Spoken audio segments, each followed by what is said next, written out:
Hey guys, it's CallanLoF, and this is my Tahu Nuva Post-Apocalyptic design for my Turtle Search episodes of my Mata series. The concept is pretty simple. Darken Tahu Nuva's color scheme on an upscaled build and add some gritty textures and details.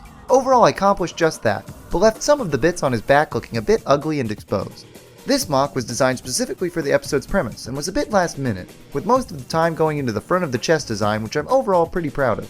His shins are a total cop-out using the bulky shin armor from the second year of Knight's Kingdom, but they fit this design language and helped me get the build finished for animating. The fire sword was also a lazy design, but I'm overall pretty happy with the arms, and using Thunder's head as shoulders worked pretty decently. Overall I'm pretty happy with him, so please let me know if there are any other Mata figures or other mocks I should review in the comments.